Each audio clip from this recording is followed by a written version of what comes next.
Baltimore, I'm coming home. We're going to wrap the Live and Alive tour up Saturday, June 28th at the Horseshoe Casino. It's going to be a great night. I got Justin Schlegel from 98 Rock going to be out there with me. We're going to have some surprises. It's going to be a really big deal. Get your tickets now at RyanSickler.com. What's up, guys? Thank you for supporting the Patreon. We promised you guys some bonus content. We wanted to get you involved on the new tier. And after the Chelsea Lynn haircut thing, we were laughing so damn hard. Oh, God. Okay. Hold on. That's you? Where the fuck did you get this? This is my Chris Farley era. Kirsten and I started talking about it, and we were like, why don't we ask people to send in their worst haircuts? And I'm not going to leave you alone, all right? I got two of them for you. How about this one and this one? There you go. Those are mine. We'll clown them on the show. But submit your bad haircuts or your worst haircuts to the Wayback Pod at gmail.com. That's the Wayback Pod at gmail.com. Send your name and any information you have, what year it's from, where you're from at the time, whatever. We'll show the pictures. We'll have fun making fun of all our worst haircuts. The HoneyDew with Ryan Sickler.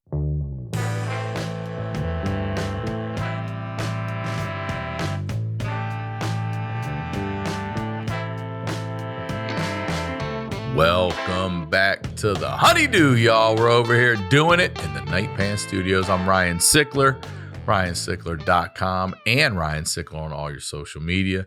Thank you guys for supporting this show. Thank you for supporting anything I do. All right. Make sure you're watching the Wayback as well. We got two great shows for free right here on this channel. Check them all out. Support everything. All right. That's the biz. You guys know what we're doing here. We're highlighting the lowlights. I always say that these are the stories behind the storytellers.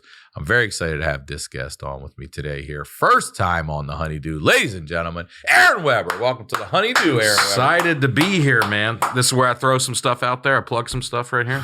Didn't you say right away? You did. You did. I was afraid to just go right into it, and you'd be like, what are you doing? So I just got to... I'll lead you to okay. it. I promise. Okay. My bad. Could you imagine if I was like, Aaron Weber, you're like, follow me on all social media? That's what I was about to do. I'm glad I asked. Yeah. Well, it's nice to. I've never met you before. Yeah, it's nice to meet you. Turns out I do know your wife. It's Zanies. I had no idea you two, the 2 and 2, because we were talking about what we're going to talk about, and now I actually know the lady. Yeah. Who were You got some context for her. Yeah. Now, so it was nice to say hello to her. What's up, Lucy? Nice to say to her before the show. She doesn't watch anything I'm on. But yeah. Oh, I'm kidding. She'll watch this. Right. Well, before we get into your story, right there, brother, plug it all. AaronWeberComedy.com is my MySpace page. I got all my tour dates on there. You can check that out. I'm going all over the country in 2025. I'm going to be going to a lot of clubs I've never been to, and pretty exciting. At Real Aaron Weber on everything. You can hear me every week on the Nateland Podcast, and I have a special out now on YouTube called Signature Dish. 30 minutes, half hour. Just go, put it on while you do the dishes. That's it. All right. I kind of trailed off there at the end. I came in. You did good. I had a good energy up top, and then it faded out quick. Good. You're also trying to remember everything too. Am, a lot of people are going through that Rolodex, and you have a different tone when you're thinking and talking than just fucking spitting it out. Yeah, you did good, bro. Thanks, dude. Appreciate it. Let's get into, first of all, your background. Where are you from originally? Montgomery, Alabama. Montgomery, you're from the real South. From the real South, yeah. So, but here's the thing. You don't have the deep Southern accent. Okay. To my ear, you don't. But people tell me I sound like I'm from the South all the time. I'm like, because you've never met someone or spoken to someone from the South. You do have a little bit of... I have a drawl. I remember years ago listening to you going, I got to find out where he's at, because it might be something. You don't sound like you're from New York or LA is what I'm saying. No, I'm from Maryland. And that's a good thing, I think. Yeah. Well, depending on where I am, people will go, you have a thick accent. And then like in Nashville or Montgomery, I don't at all. It's because neither of my parents do. I think that's where you pick it up from. Where are they from originally? My dad's from Mobile, Alabama, and my mom grew up in Montgomery. So they're both, they're deep local, South Alabama. Alabamans. Mm-hmm. All right. About as Alabama as you can get, I think. And then I moved to Nashville when I was in high school, And I've just stuck around since. So my whole family's gone. They've all spread out now, but I'm still in How Nashville. many siblings? I got an older brother and an older sister, and then a younger brother. So I'm the middle of 4. Okay. For a big Catholic family. I was just looking at this. I think I have like 48 first cousins, which I think is pretty high. How many? Well, then you also got to have at least unless one aunt or uncle went ham over there, like you got to have a good set of siblings. Yeah, my mom's one of parents. 7. My Okay. dad's one of 5, and they've all got kids. So, Wow. yeah. And are you all close? Like, was everyone down that area when you grew up? They were all pretty close, and then as we've gotten older, we've all spread out a little bit. Even my siblings are all across the country now. They're in Tucson, Arizona, Columbus, Ohio, and Dallas, Texas. So, But your parents, are they still together? parents are still together. And they're still in Alabama? They're in Dallas now. Okay. They've been moving around. They're about to celebrate their 40th wedding anniversary. Wow. So they've been Good together for them. forever, man. But yeah, 48 first cousins. I was just thinking, I didn't even register to me that's like a high number. That's almost one a state, bro. You got the continental U.S. covered, dude. You got the continental U.S. covered, bro. That's crazy. Yeah, because when we were doing like the guest list for our wedding, Holy it was shit. like my wife, I think, I don't know, like maybe 10 first cousins. And then I counted out almost 50. She's like, what is going on, dude? So, So yeah, what do you man. do in that situation? You have to invite everyone, or you have to tell everyone, look, man, you all have to. You'll get there one day and you'll understand. yeah. These budgetary things are going on here. Yeah, Y'all can zoom in. You can zoom in. I think a lot of people did zoom in because that was 2021. It's People were still interesting. You zooming can do in. that now, though. Yeah, I'll zoom in. Fuck that. Yeah, no more. I'm done with your I talked your to a doctor. exotic wedding and shit. I'm Yes. zooming, bro. I zoomed a doctor yesterday. Did you? Yeah, I broke my toe this week. Telehealth. I telehealth. I'd never done that. And Yeah. It's just a guy just talking to me. And what did he? How the hell does he tell? But see, these are the Hold things. on. Like I can Yeah. get if you're saying like I'm congested or whatever. Yeah. But if they need to put hands on you, Well, I needed somebody to go, you need to go get hands put on you. Because I would have felt dumb if, I don't know, I got like an infection and I died because I didn't have a doctor look at it. So I'm literally with my laptop, like holding my foot up to the camera. Some old man, he goes, yeah, it looks fine, man. I felt like such a, he goes, yeah. tape it up, old man. That's what he what an said. old doctor would say. He goes, yeah, it's going to be, there's nothing you can do. Just deal with it. Yeah. I was like, all right, thanks, man. That's all I needed to Quit hear. being a pussy. All right, next. Exactly. Yep, ice it next. The old dude. Yeah. Okay, so you mentioned you split high school to Nashville. Yeah, between my Why- sophomore and junior year of why? high school. Why I are you moved. So going my dad is a high school principal. Oh, okay. That's been his job my whole life. Real quick, what did mom do? She was a teacher. Okay, is that So- how they met? Yes. That sounds like So my Conflict of dad, interest. yeah. My dad was got his master's degree and he was going to go get his doctorate. And somebody recommended, go teach at a high school for a year or two and then go back and get your doctorate. So he took a job at a Catholic high school in Montgomery, Alabama, because it was close to where his parents lived. And my mom was a teacher there. And they met and they got engaged within 2 months.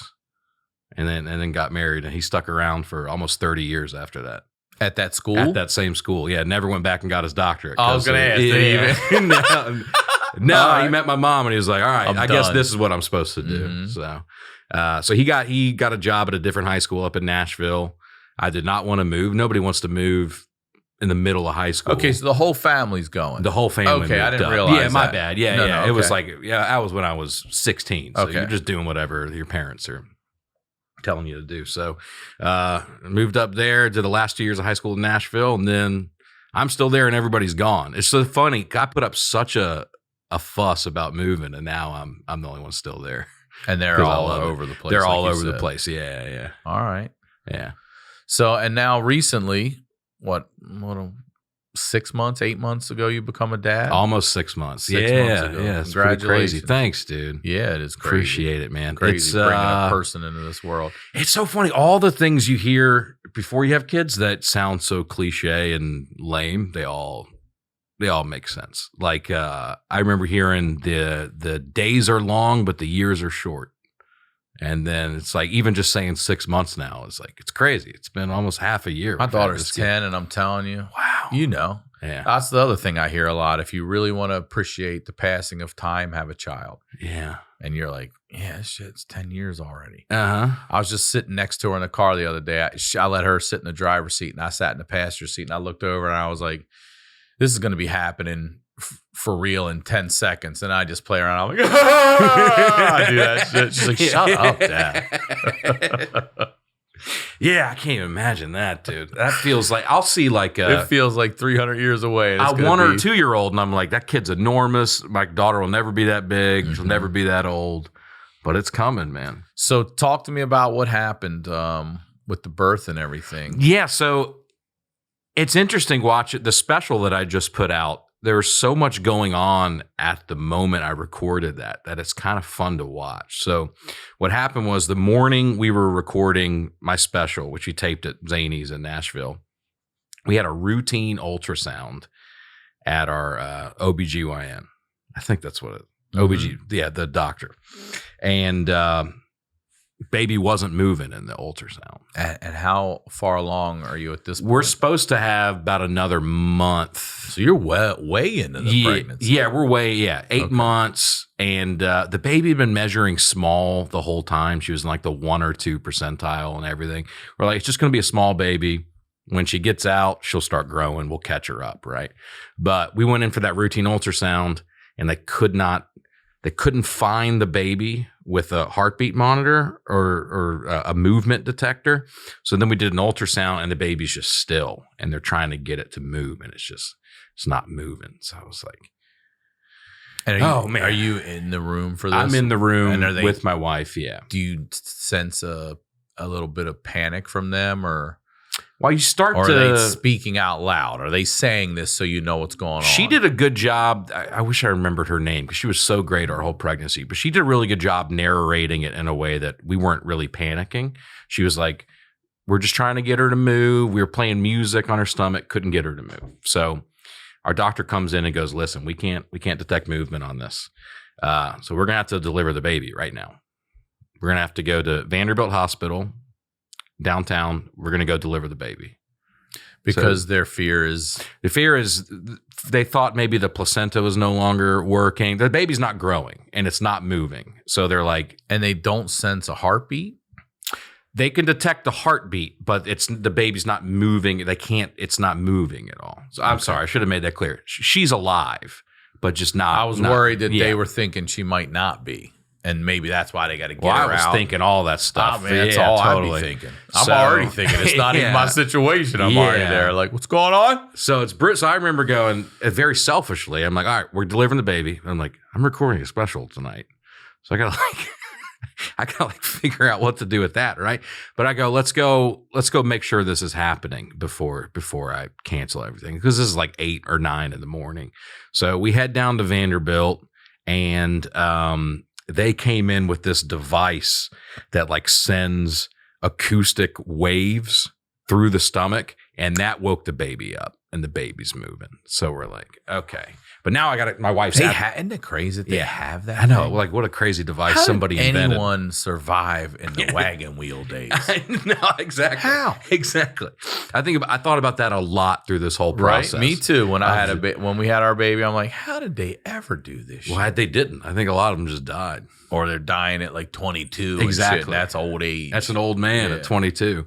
So my wife's at the hospital, and I left my wife at the hospital to go record the special. You did? That day. Was she okay with it? She was. Here's what happened. She was bummed because she was excited to be there. She ended up getting discharged between the 2 shows, and she surprised me at the club. She came right from the hospital. Yeah, so it was just so much going on. But I watched the special, and there's like a section of it where I talk a little bit about the baby that's coming.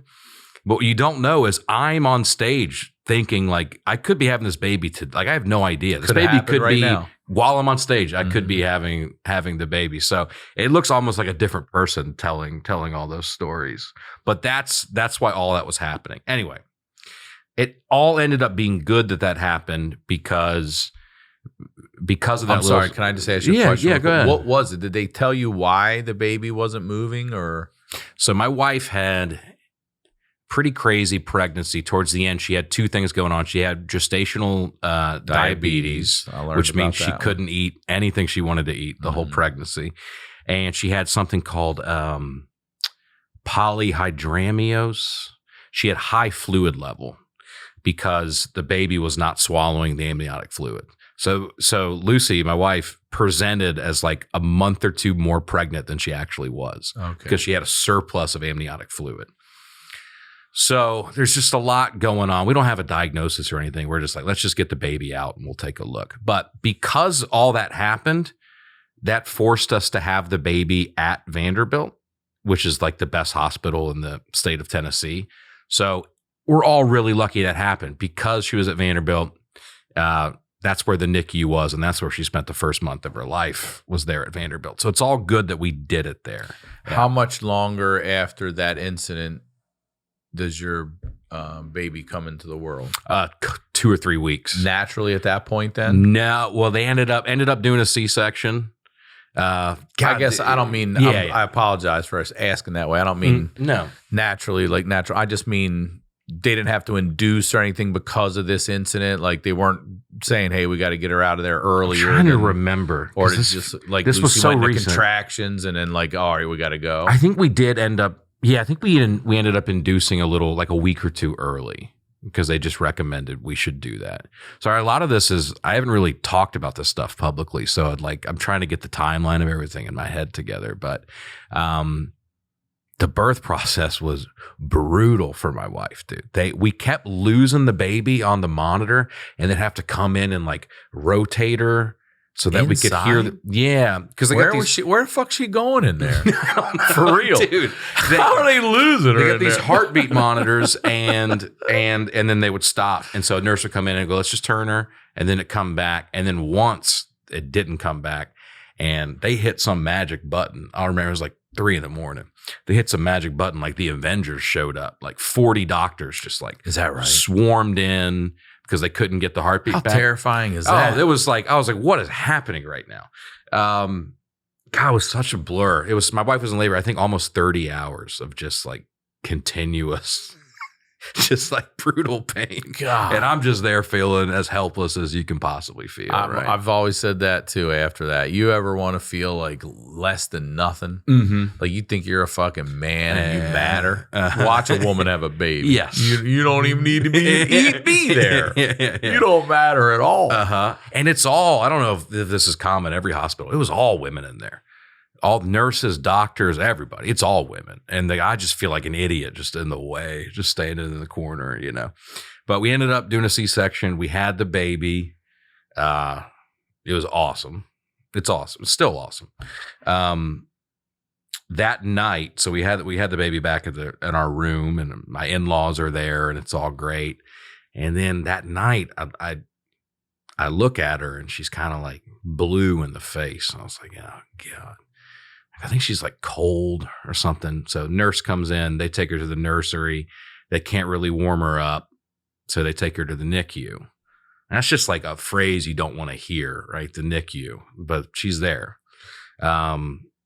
So they determine she has something called hypotonia, which is like low muscle tone. Basically, she's just laying there, like no muscle strength, no flailing around, just kind of ragdoll syndrome is what it's referred to. Is that right? Sounds kind of brutal when they put it like that. But yeah, she's got a little bit of, she's moving around a little bit, but she's not like she's supposed to, right? So they put her in the NICU because she can't breastfeed or take a bottle because she's got no strength in her neck, right? She can't suck or swallow or anything. So they have to get an NG tube. They put it down her nose, and that's how we had to feed her for a long time. So she ended up being, we weren't able to take her home until we could feed her on our own, obviously. So yeah, it was, I think 23, 24 days in the NICU before we were able to bring her home.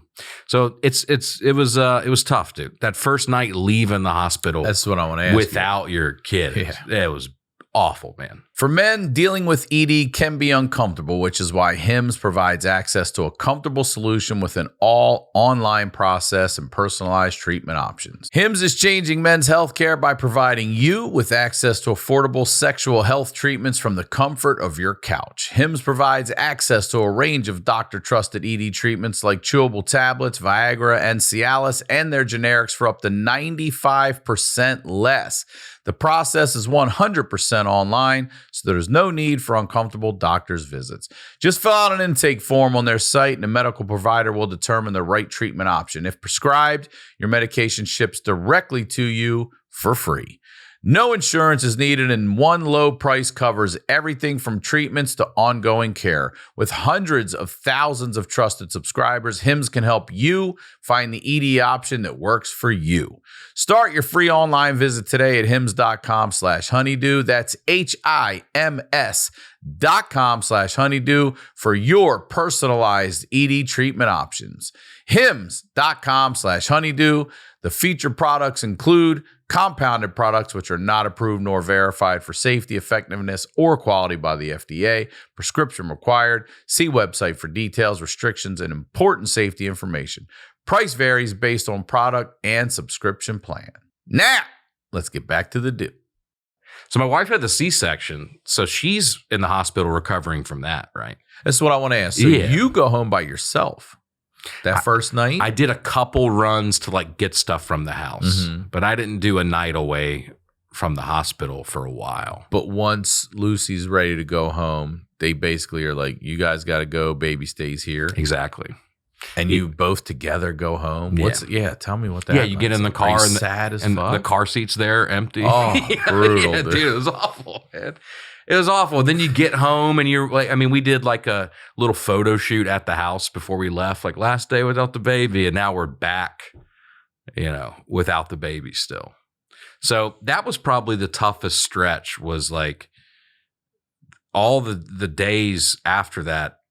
Waking up in the morning, just driving to the hospital, staying there all day, and then just driving back, and then you're just home without. What are the baby. hours? What are you allowed to get there? And we're the parents. We can be there 24/7. Okay. So, but we ended up by the end of it, we were leaving at like 7 or 8 p.m. and driving home, and then getting there first thing in the morning. So it was a tough stretch. How long is your daughter in the NICU when you guys finally go home? Like how long I think you have to do this? Yeah, 23 days before we're able to take her home. One thing being in the NICU for that long will do, and I'm realizing that just talking about this out loud, is it really puts your suffering in perspective, because as tough as it was for us, it's like we saw so many horrible things in there. Like very early on, I walked out in the hallway to use the bathroom, and a baby had just died, and they were walking it with the parents through the hallway. Oh. And I'm just standing there, and I'm like, this is the same part of the hospital my kid's at. Like, that was jarring to see. And some of the babies that we'd share rooms with, we go over and look at them and read their write-up and be like, oh my God, this is terrible, dude. Now, we were also lucky. I don't have a real job. I'm a comic. And my wife, I have a made up job. So I can just be there, right? Yeah. And dude, well, no one's dependent on us for shit. Yeah. We don't need to be anywhere today. No. I'm the least essential worker of all time. And you're a dude in that hospital. Yeah. They fucking hate you, bro. They fucking hate you. They go home at night and shit on you, dude. They're like, this fucking guy today. This guy's doing nothing. Professional clown. Yeah. So it was, but dude, I was, at first I was very naively, I was kind of judgmental of these other parents, these babies just in these rooms. And I'm like, they never even show up to, where are these parents at? And then you realize, dude, a lot of them live hours away, and the baby's been in there 6 months. And like at a certain point, they got to go back to work, So I started to be less judgmental of those parents once you realize that's going on. So all of that having all that going around is like you start to really be appreciative of the little. I was like, okay, nothing our daughter ever had was super life threatening. There was never like our daughter's about to die. She was never on an oxygen tank or anything like that. Never had to have heart surgery. And all these babies around us are having all this. So that really put everything into perspective. Now it was tough not being able to take her home. And it's still, we still got a lot of stuff that we're waiting to figure out. We got some testing that we're waiting to hear back. We really don't know what the underlying cause of all this is. So that's another struggle. It's just the not knowing what the deal is. The waiting and all Yeah, that. yeah, dude.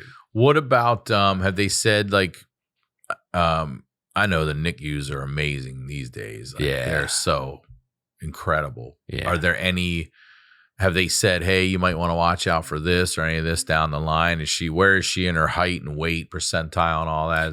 Yeah, she was 1 percentile in weight, 1 percentile in height. Listen, I have a kid Yeah. and I still don't understand what the fuck that means. And I talked to her pediatrician and she tells me, and I look at her and I go, it still doesn't make sense to me. Yeah. 1%, what does that mean? There's for her what? What do we categorize? For her age. For her age, only 1% of the babies her age are that weight Or smaller. or smaller. Yeah. So Okay. 99% of babies are bigger than her. And how much are we talking about? How much smaller? Are we significant? I think early on you're talking about a pound or two. Mhm. So it's not a crazy. It's not like she was a pound. I mean, she was 5 pounds when she was born, but wasn't growing that much. And did she grow in the NICU enough? She started to grow after we figured out how to feed her. Right. She started to really grow. Yeah. So we ended up getting what's called a G tube. We made the choice to have the surgery. She's got a little button in her stomach that just goes right into her stomach. And Now still? yeah. No. They make you leave it in for at least a year. It comes out? Yeah. I can take it out. If you see it, they told me, I haven't been, but they tell me if you go to like a kid's pool, public pool, you'll see some kids. It looks like a different belly button. The last thing you and I need to be doing is going to a kid's public pool and squinting anywhere near their belly button. It's the last thing we need to be doing. Look, don't go looking for it. If you go to a public pool to look for one of these, Yeah, I'm yeah. like squinting across the way, right above the waistline. Like, Yeah. so what? It looks like another belly button. That's what it looks When like. it's removed. Now Oh, it's when like it's a little removed. plastic thing. You just open it up and No. you pump food right into the stomach. No. It's pretty amazing. How? Like when you say pump food, is it a little tube you put in there and you're putting you liquid in? hook a hose up to it, and you can just let it drain in with gravity, or you can use an electric pump that just pumps the formula and breast milk right into the stomach. That's It's how pretty your daughters unbelievable. had to eat? That's how she has to eat. Yeah, we're yeah. What's it called? It's called a G tube, a gastronomy, Like gas- a gastrointestinal, yeah, whatever. something like that. A lot of these terms are and it I goes can't- where? right into the stomach, dude. Right in like the intestine and stuff? No, Or- right into the stomach. Get the fuck Yeah, out you of just here. drop it right in. So, And then her body from there is good to process it and everything else. yeah, the stomach treats it just like you swallowed it. So, Yeah, okay. In the old days, she would have died. definitely died. 100%. Well, I think about when you mentioned that earlier, I was like, there's probably like 9 different times where my wife or baby would have died. I mean, even like 100 years ago. Yeah, easily. They weren't doing C-sections 100 years ago, I don't think. I don't know. I If can't- they I'm were, wrong a lot, so they I'm not- were pretty risky. Yeah, I would imagine they weren't. I don't what even think they are were washing today. hands 100 years ago. So they're not doing C-sections. And then, yeah, my baby would have just died because it wouldn't drink. And I wouldn't drink breast milk at all. So she can swallow and everything now, though, right? We're working on it. We've got like 4 or 5 different therapists that come to the house and help out with different things. How old is she? She's almost 6 months now. Okay. So we've got physical therapy, occupational therapy, speech therapy. Speech is the one who helps with drinking the bottle. So we're working on getting her Why to, speech on that? I don't know why they call it that. I remember when they go, we're going to hook her up with some speech therapy. I think it's a little early. It's a lot early. Yeah, dude. Yeah. She's not even smiling yet. But speech is just the all-encompassing term for everything with the mouth, I guess. So we try to do what we can through a bottle, and then we give the rest through the G tube. So So, like, let's say how much of a bottle will she? What little baby bottle? How Right much? now, Half, 155 milliliters. Yeah, you're on the milliliter. Yeah, 155 milliliters is what we're shooting for every feed. So and then the rest goes through the tube. No, 155 total. So we'll try to. Oh. Maybe she'll take 65 through the bottle, and that's a good one. Okay. Then we'll give her 90 through the G tube. So the goal, obviously, is we get to a point where she can take everything just through a bottle. Orally. Yeah, and we get that G tube taken out. We never have to use it again. And then she just has a little like belly button. She's got a little scar. second belly button there on her stomach. Yeah, for the rest of her life. But yeah, dude, it's a whole.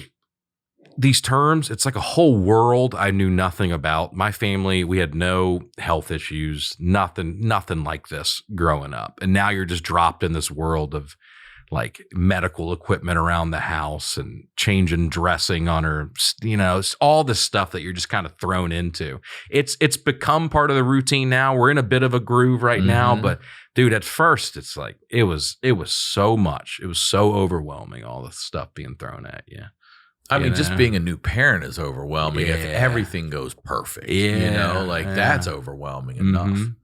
And then you have to become a doctor now. You know what I mean? Like, you're like, I don't have I'm not qualified for this shit. I shouldn't be applying even have a real job. Anybody. I shouldn't be doing anything medical to anybody. You know what the real tough part is now is it's tough we can't get, because of all that, you can't really get like a normal babysitter. Because you'd have to train them on all this equipment and stuff. Even a lot of nurses don't know how to use the specific. Is that right? Yeah, like G-tube and pump that we have. So that makes it a little harder to find people to watch the baby. We've trained our in-laws, and my parents know how to do it all.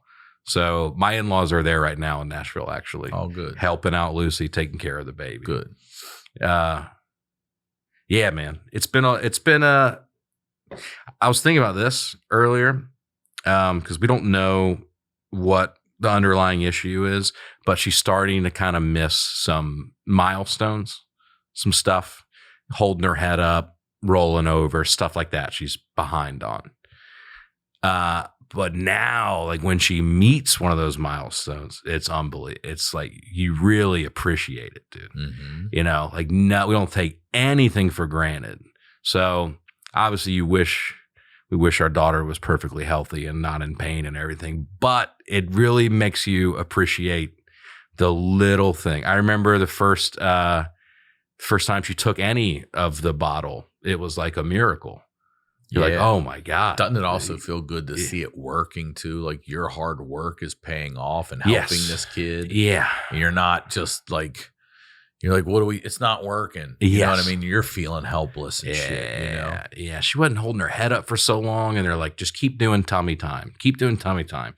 And you feel like nothing's happening. And then one day she just kind of held her head up. And we were like, oh my God. They throw torticollis at you? What is that? Torticollis.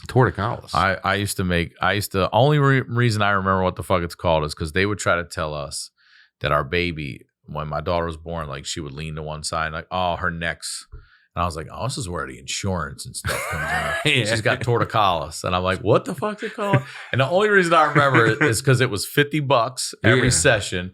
And I used to sing to her and I go, cost $50 to fix your torticollis. I used to sing that to her all the time. So that's why I know what torticollis is. I'm like, this is some bullshit over here. This is some bullshit. I'm just going to move your neck over here. That's all I'm going to do. And then I did. And I got a circle pillow, so her head didn't get the flat slope and all that, especially when your baby's laying a lot. Yeah, they say when your baby's in the NICU for a long time, she's just on her back the whole time, right? So they got these special pillows that they can like reshape. So they position her head to try to alleviate some of that. But it looks like she's got a little misshapen. And I'm like, she's a girl. Who doesn't? She's a girl, dude. Just get long hair. Yeah, exactly. And I'm looking at my own head and I'm like, this is rough. Yeah, dude. This is not smooth, perfect head up there. No. Your siblings have kids? Yeah. So and do any of them have health issues? Yeah. So I'm just wondering if there's anything genetic that you're just, maybe skipped your parents. Maybe. And we talked about all that because once they call the genetics team in at the hospital, they ask you everything. I bet. Yeah. They ask you everything, dude. And then they'd get like a hunch and they'd come. I remember the guy came in. They have a bit of a reputation around the hospitals being like kooks. because the joke is like, oh, you met the genetics doctor? What did he diagnose you with? Because, I mean, if you go crawling through anybody's DNA, you'll find we all got weird stuff going on, right? But like the genetics doctor would come in and be like, can I shake your hand? And like shake our hand and be like, okay.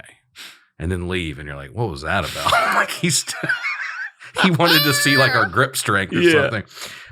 So my sister has 5 kids. My brother has 4 kids. So in the middle of all this, not how many fucking second cousins y'all have too? Shit, I don't really. What is a second cousin? I just watched the explanation on this. Okay, so our dad's first cousin. Yeah, our dad. You're just his son. Yeah, our dad's first cousin is our first cousin once removed. That guy's cousin, or excuse me, kids.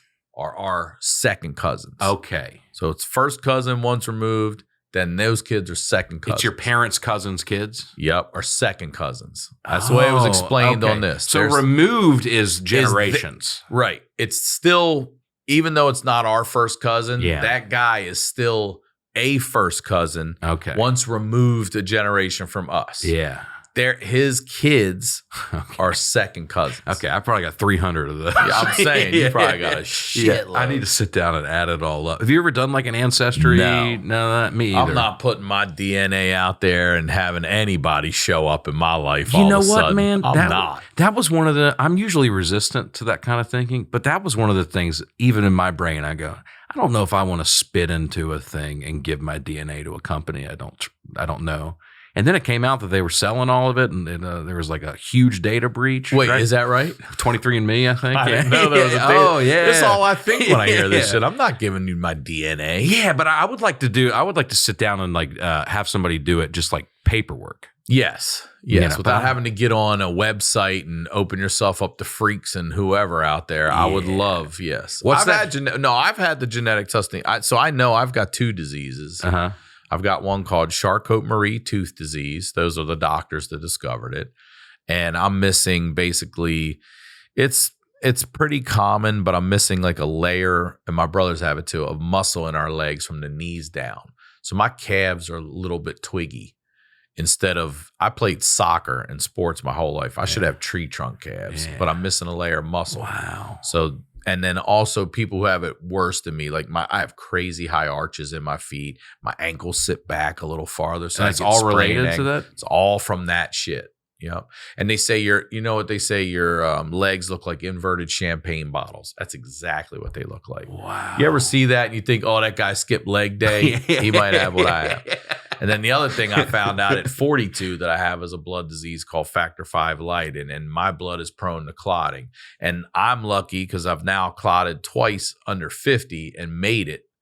But my dad died at 42. My grandma, I'm 69. But everyone back then in the 80s, they're just telling you, oh, it was a heart attack. Everything was called a heart attack when you were young back then. Uh-huh. Now they're realizing that these younger people were probably actually victims of clots or something more like that. And I end up making it through this ordeal and getting these tests done and family tests done, finding out that the dead guy gave this shit to me. And I'm the only one in the family that has it. Wow. So now I got to spread that to my daughter, because if she has it, then birth control is out, because that makes girls prone to clotting. Wow. Something like a bed rest, anything lying dormant will clot and kill. Have you done the testing on that? Do you know did you pass that? No, I haven't. I ain't passing it. Oh, okay. Yeah, I got it. Okay. I haven't done it for her. Uh-huh. So it's sort of controversial. Maybe that's not the right word, but the doctor said, like, look, you don't want to open that can of worms until we need to. Mm-hmm. So if you're considering at some point putting your daughter on birth control, I suggest testing then. Okay. If she's going to be, but also I want to know, because if she gets into a car accident or something, is in bed for a month, that can kill her, all because we didn't test. So it's coming, and she hates needles. So I'm not going to make her do it right now, because I'm like, that's the only way to do it. They're going to prick you or stab you. Dude, because we just had some blood drawn for my daughter to do some of this genetic testing. And we get there, I'm holding her in my lap, and they can't find a vein on her arm. So they go, sorry. What we have to do is we have to prick her heel and kind of squeeze her foot and get the blood that way. So it takes like 5 minutes. She's screaming bloody murder in my lap, looking at me. You know that look your baby gives you, like you're just letting this happen. And they're draining just drop at a time. And they fill up one little vial of blood. And I go, are we done? And they go, we got 7 more of those to fill up.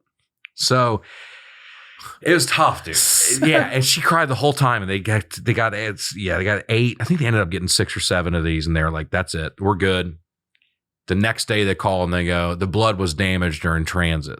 We got to do it again. Nuh-uh. So my wife and I are furious, dude. We're like, come on. Damage during transit? Like, what you lost it. You forgot to label it. Like, just tell us that. Anyway, so we have to go back in and do it again.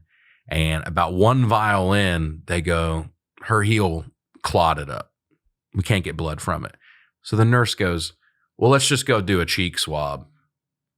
No. And I go, that was an option the whole time? You could just take a little Q-tip, put it on her cheek? So that's what they did.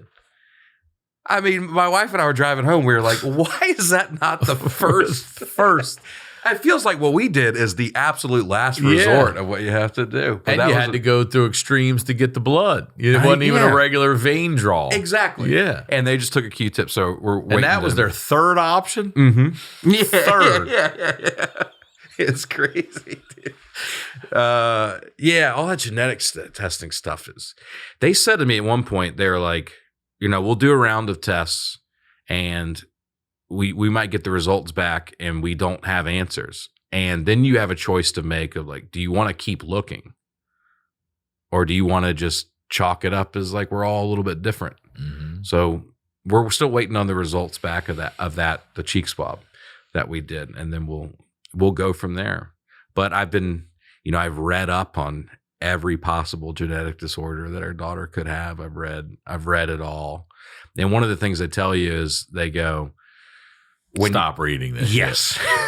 Yes. Because your daughter's going to have 46 different diseases by the time. 100%. Yeah, I've been convinced of a few. That one. Yeah. I've been convinced of so many. I look at her and I go, oh, you've got it. How's our daughter? Yeah. And then they tell you, I got really good advice from my sister. She said, what you should never do is when you land on a diagnosis, actual or possible, don't go look up pictures of kids with it.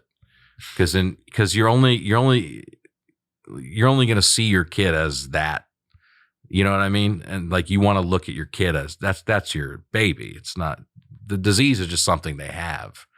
You don't want to look at it as that's like part of them. So yeah, it's been stressful. I mean, we're still waiting to hear back about what it could be. It could be a range of things, Talk to me about the first day you finally get to actually drive your daughter home together. Yeah, I remember it well. So we had to pass what's called a car seat test before we could take her home. We had to sit her in the car seat for 90 minutes hooked up to all the monitors and stuff. And then they sat her in your car with monitors? No. We brought the car seat up to I'm like, what? You're just out there like idling and shit. Like, I didn't fill up enough for this shit. What about all the exhaust my daughter's breathing? We brought the that's so funny. I really sat not thinking your doors open in there for 90 minutes. God damn. Yeah. So they got a lot out back for that. I made by the end of it, when I felt like we're about to get her home, I was making a lot of jokes in the NICU, and I was bombing left and right in there. Nobody. They hated you. The big joke I have, and I'm trying to like talk about this on stage now, we brought the car seat into the room, we sat her in it, she passed the test, the nurse comes in and goes, oh, she passed, she's pretty comfortable in that car seat. And I go, yeah, she better be, that's her crib too. And she goes, I know you're kidding. Legally, I have to tell someone you told me that. I was like, oh, brutal. So she had to tell like the charge nurse, and then they just came and made sure it was a joke. But that's the kind of by the end of it, I was feeling good. I was like, we're about to get her home. So yeah, dude. There's a report. There's a report. Somewhere that you said that somewhere. Yeah. We're gonna need a follow up from some agency soon to make sure she's got a real crib at the house. Look, man, you're just making my day harder. I gotta go tell the charger she just said that shit. Okay, all right. Yeah, but it's like, and I've heard it from every parent, that moment where you're just like driving away with the baby was crazy. It's terrifying. It was insane. Terrifying. I'm slowing down at green lights. Dude. You know what I mean? Yeah, and I got my wife in the back. I go, is it too hot back there? I don't know. Is she choking in the car seat? It was crazy, dude. Especially after we've been given false hope so many times, like you can take her home tomorrow, and then we didn't. So by the end of it, I was convinced, like, man, maybe this won't happen. And then about 10 minutes later, like, she's just in the car. Isn't it crazy also that, like, even if, again, your child's perfectly healthy, whatever that is, they just give you this person. I know. And they're like, good luck to you guys out there in that far. Yeah. Do you ever, this sounds like so mean, but you ever see, like, you get people in your lives that are like idiots that have kids, and you go, all right, well, if they can.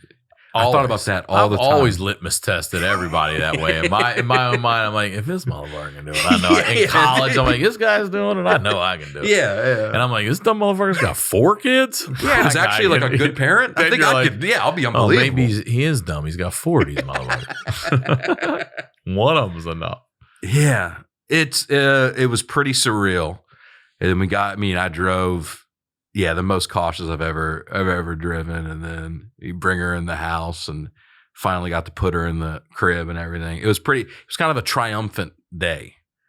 It felt like a real, and that's what I mean. Like a lot of the stuff that would have felt kind of, this is supposed to happen. Once that's taken from you, or at least delayed, like when it happens, it feels like, wow, what a great thing. We got our baby here. So how long were you guys together before you were engaged? Oh, man, maybe 3 or 4 years. And then how long were you married before you had the baby? We got married May of 2021, had the baby September of 2024. So you're lucky. About 3 years, yeah. It happened pretty quick, too. That's the other thing is like I talk about all the time on this show, like you would think with the gazillions of people on this planet, it'd be so simple. And it is if you don't want that baby. Right. But when you're trying, there's a lot of complications and then other things happen and it's just not as simple as you think it is. And also just the constant worrying and thinking about it. Tell me about how you watch Lucy, first of all, just as a girlfriend and then a wife, but now you're watching her do you marvel over like watching this lady put food in a fucking tube and that's crazy. Yeah, it's amazing. You're signing on to something you don't even know you're signing on to. Totally. You don't know you're going to be doing that as a parent. We were thinking about that on our first date. You know what I mean? Yeah. But even when you're pregnant, you're having good times and you're thinking about being a parent and whatever that is in your future trip down the road. What you don't think you're going to be a nurse? Yeah, you know what I mean, or a fucking doctor putting a tube in your kid's stomach. Yeah, it's pretty special. It's pretty special. I remember I had a moment even during her pregnancy where she had the gestational diabetes, and there was a point where like anything she ate would spike her blood sugar. And it basically told her the only way to get that blood sugar back down, you got to go on a walk or something. But she's in pain. She can't walk much. So what I did was I got a little walking pad, a little treadmill, and I put it up in the living room, and I set it up in front of the TV, and I put a chair on either side, and then if her blood sugar spikes, she'd have to walk on this treadmill to get the blood sugar back down. And I did have a moment where I looked at her. She's super pregnant, and she's struggling to walk on this treadmill to get her blood sugar back down. And I remember thinking, like, this kid better not ever disrespect her in some crazy way. Because this is unbelievable what she's doing for this baby that we haven't even really met yet, but is still already so loved in all these ways. Yeah, you have a lot of moments like that. I think a lot about you're Saving Private Ryan, the movie. You know, at the end when Tom Hanks grabs Matt Damon and he says, earn this, earn what we've all done for you. Like you're going to have that moment with my daughter at one point, like earn what your mom did for you. Because it was 9 months of a tough pregnancy and then, 3 weeks of hell for her, essentially. So, like, you got to, earn this. Think about that a lot. Now, how about your parents? Good grandparents. Are they stoked on it? They're stoked. It's my in-laws' first grandkid. Their first one. Yeah, okay. they're very excited. It's my parents. Yeah, there's old hat for their ass. I guess. Exactly. Yeah. What took you so long? Exactly. My mom's retired now, so she's full-time grandkids. So she loves mapping out the year, going, I'll go spend a week with those grandkids and help out. And so she's hopping around. She's going to be at our house for a week or two coming up soon. Good. All right. Yeah, it's the best, dude. Just having them there to do, even just to like, just hold the baby, let me go do something real quick, stuff like that. Now, I know it's a lot and it's 6 months in and everything, but would you have another? Would you think of it? Would you consider it? With Lucy? I mean, it's her body going through this shit. Yeah. I mean, it's easy for us again. We genuinely have not thought that far ahead yet because there's still so much up in the air about what our daughter's life is going to look like and what our life is going to look like moving forward. So I think once we have a better understanding of that, we can start to talk about that. But we genuinely have not had a conversation. But we love it. I mean, we talk about it all the time. Like it's pretty crazy. You didn't know you could like love and care about something so much as. Yeah. Also, that's what I wanted to ask you next is how impressed are you with yourself? Because that's you don't know you can love and take care of something either. Yeah. Look, my daughter was healthy, but at 1, I split with her mom, and I'm a new dad still, and I'm a new single dad at 1 year old. Wow. I have this kid myself. That's when she's with me for 50% of the time. Insane, I'm doing it all myself, and I look back now. Like a photo pop up 10 years ago, and I'm like, how the fuck did I do? How did I do that? Yeah. How did I take that little tiny ass baby, Yeah. raise her, do right by her, feed her, clothe her, get her here on time, there on time, like be this responsible person? How the fuck did I do it? Yeah. You blow yourself away with that, and then on top of it, you're doing all the medical stuff. Yeah. Yeah. Yeah. Well, thanks, man. I haven't really taken a step back and thought about all That's that. because you're in it. You know?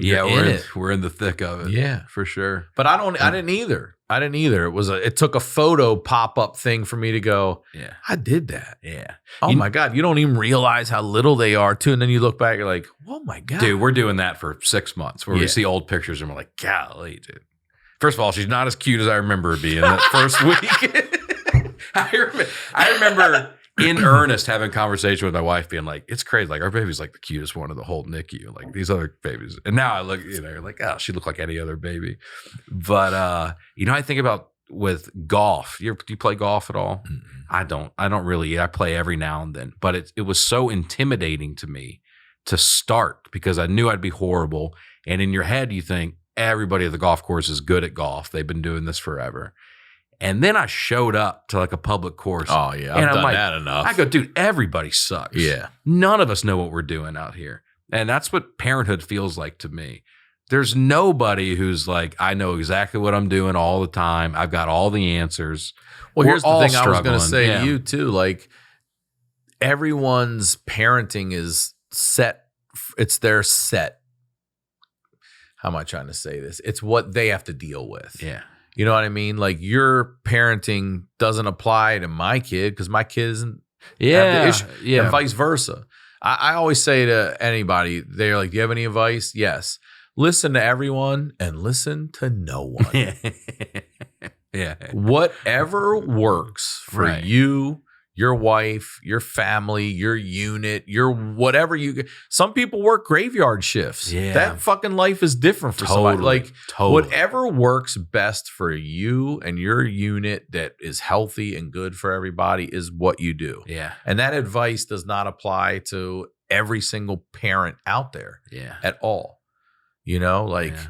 That's what I always say. Don't listen to anybody. Yeah, get through the day. Hear it all. Yeah. And then, figure out what works for you. Uh-huh. And then someone's going to be like, what advice do you have? And you're like, I don't know. Do you ever have to does your kid have a second belly button? Have you been in a public pool staring at little boys' belly buttons from a distance intently? Have you done that? Granted, you can only do it once. Yeah. Twice is the problem. Well, my wife's in all these Facebook groups with other moms. That's and the stuff, other thing and they didn't have back then either. Yeah. You just knew a neighbor, and you're like, "Well, Linda does this." You're like, Uh-huh. "Well, fuck Linda, man." I But know. Linda don't know what the fuck she's doing. I don't even, dude. My parents will come to the house, and there's just all kinds of technology and things that we have now that they did not. Oh yeah. And my parents are trying to wrap their head around this tech. I just got a baby monitor that will like text me if something covers the baby's face. I didn't even have that. Yeah. Oh, yeah. Well, this is like, I think it's all pretty new even now. That's crazy. But like, explaining this to my parents, dude, I slept like in a crib on my stomach with stuffed animals and like all the stuff they tell you not to do. I found an old picture of me in the crib, and I'm like, "There's 10 things in this crib that shouldn't be in here that could kill my ass." Yeah. And I'm getting, you can't have the mesh net, or it was the bumper, baby bumpers Can't got have the recalled. bumper now. And it was mesh before, so they could breathe through it. Now it's no bumper, I believe, no bumpers. No bumper. Yeah, they went mesh for a minute. No Now it's blanket, no bumper. pillow, literally just the baby. Yep. Yeah. So yeah, all that's new. My parents don't know about any of this stuff. So that's kind of fun seeing them see all this. But also, too, what is it called that your daughter has again? So a G tube is Okay. the equipment that she uses. Yeah. Imagine just in the 80s or the early Yeah. 90s. Yeah. You're the only people in the neighborhood that has a kid with a G tube. Now your wife can go get on a Facebook group, and there's 20 people that have dealt with this, and they already did, and they can tell you this and this and this. And we've already in the area, we've already met up and met some of these other parents and stuff. And you would have, they could all, back in the 80s, I they're would've- all in the area. Yeah. You would have never known it. Yeah, exactly. And they're right there with answers and help and all. Yeah. That's great. Yeah, That's exactly. great. And we've had a You guys. couple, like we ran out of some equipment and I had to drive like 45 minutes outside of the city to go pick up like some special tape from this random person my wife met on Facebook. So there is this little community of like, we're all going through the same thing, which is kind of fun. I don't like being in those groups though. I don't like reading. They put pictures of their kids, and some of these kids are so banged up. It's tough to look at. You know what I mean? So my wife's in there. Well, dude, I'm glad everything's going well right now. We're getting there, man. I appreciate it. It feels like we've had really great days, and it's like I remember thinking, not knowing if we would have those, days, and now it's like things are going well. So it's awesome, man. I appreciate it. Yeah. Thank you for letting me. This is the first time I've kind of talked about any of this stuff. So I hope it kind of made sense. It totally what makes we're dealing sense. with. Yeah. Before we wrap up, advice you'd give 16-year-old Aaron Weber. Let's hear it. Dude, I wish I would have not been afraid to take things seriously. What do you mean? Sometimes, because I feel like that part of you that I still have, and I think it's good to have a little bit. Whenever you do something like sincerely, there's a little part of you that's like, this is stupid and lame. I had a lot of that in high school, and I think that prevented me from doing like taking things seriously. I think about that sometimes Because your friends would be like, "You're fucking gay, bro." 100%. Yeah. Hey, dude, yeah, it's a lot of that. Yeah. It's over here what I'm thinking in my head. I think I know what he means. Yes. Yeah. So I wish I would have just been like, Allowed yourself to be softer, kinder, and gentler all without those worry kind of about things. other idiots calling you. but you need a little bit of that, or else you become a nightmare. You need a little bit of a guy going, all right, shut up. Yeah. You're being lame. And the other thing is like, I focus on. I was just thinking about this actually too. Like I worked really hard in high school to get to the college I wanted to go to. Which is what? Notre Dame is where I ended Oh, up wow. going. So by the time I got to Notre Dame, I was not working hard at all. But I guess I wish I would have focused more on relationships with people versus like achievements and success in a lot of ways. I wish I focused more on relationships because I've got probably only a handful of friends from high school that I still talk to, that I'm like close with or see once a year. And I know that's not the case for a lot of guys. They still hang out with a lot of guys from high school. So I wish I'd have focused more on relationships with And people. not achievement. That's the first time I've heard that on here. And it's kind of I'm a resonating with lame that a little answer, bit. but No, I mean, yeah. yeah. That's great. Dude, thank you. Thank you for doing this. I appreciate it, man. Thank you one for more having time. You're welcome. Please Yeah. promote everything and anything you'd like. Your special. You got a special out now. It's fun. It's not like what I've been talking about. Signature dish. It's on YouTube. It's on Nate Bargatze's YouTube. He produced the special. He put it out. So go check that out. Signature dish at Real Aaron Weber on all social media. AaronWeberComedy.com for all my tour dates. Thank you, dude. Thank you for having me. Thank you. Appreciate it, man. As always, Ryan Sickler on all your social media. Come see me on tour. Tickets are at my website, ryansickler.com. We'll talk to y'all next week.